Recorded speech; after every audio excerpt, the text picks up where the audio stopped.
นามิกสังหรณ์เจอไฟแมปมาลับถ่อมตั้งไหนคะ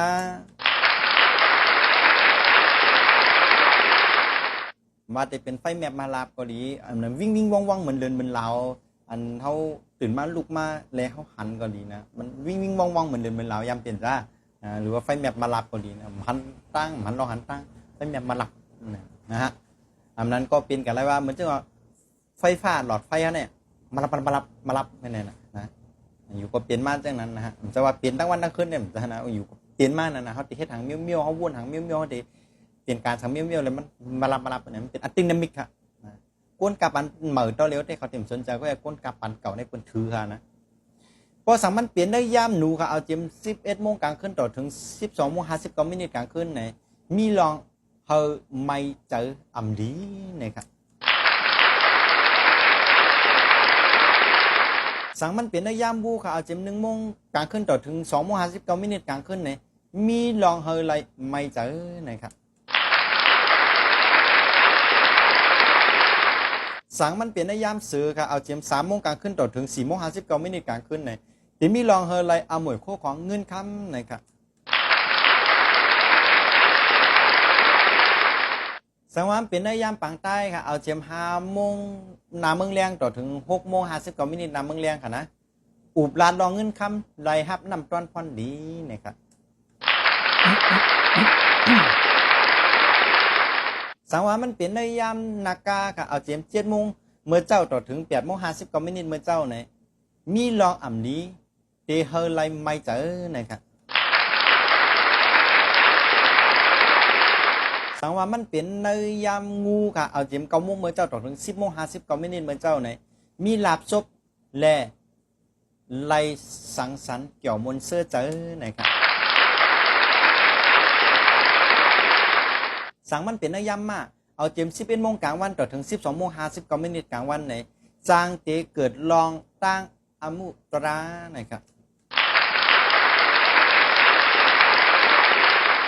สังว่าเป็นนายามเป้เอาเจียม1 โมงวายวันต่อถึง2 โมง 59 นาทีวายวันไหนเตไลอามวยโคของเงินคำนะครับสังว่าเป็นนายามลิงค่ะเอาเจียม3 โมงปลายลาต่อถึง4 โมง 59 นาทีปลายลาไหนมีลองหลีเข้ามาเกี่ยวเสื้อเจอนะครับสังว่าเกิดนายามไก่ค่ะนะสังว่าเป็นในยามไก่เอาเจียม5 โมงปลายลาขิงวัวควายขวันต่อถึง8 โมงต่อถึง6 โมง 59 นาทีนะ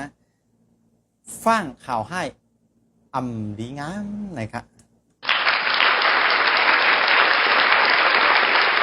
สังว่าเป็นในยามมาค่ะเอาเจียม7 โมงตามคำต่อถึง8 โมง 59 นาทีตามคำค่ะเจอสุกยุงกวยติเกลิดไลหลีนะครับ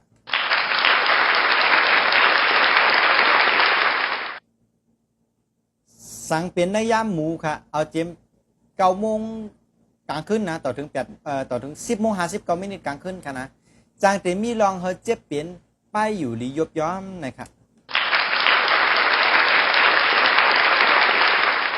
นามิกสังหรณ์เจอตะข้อลองตั้งฝ่ายนะ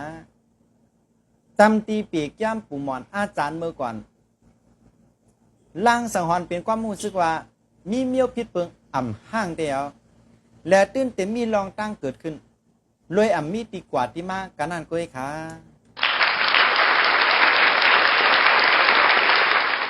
โหคออันเกี่ยวกับเลยนามิกสังหรณ์เจอเปิงลงมีอยู่12 หัวข้อค่ะบัดนี้เป็นนามิกสังหรณ์เจอนังตาตุ้งนามิกสังหรณ์เจอหูหนวกมีเสียงข้างก้วยนามิกสังหรณ์เจอหูเหลือดไหมนามิกสังหรณ์เจอหน้าเหลือดไหมนามิกสังหรณ์เจอเนื้อตุ้งนามิกสังหรณ์เจอตื่นอกตกเจอนามิกสังหรณ์เจอขี้จามนามิกสังหรณ์เจอซื้อปั้นกันนามิกสังหรณ์เจอมุกไฟเกิดเสียงหลังนามิกสังหรณ์เจอไฟแมบมาลับอันอาจารย์ฮอกับเมื่อกี้นั้นนามิกสังหรณ์เจอมาเห่าและดังนามิกสังหรณ์เจอนกห้องเสียนซาน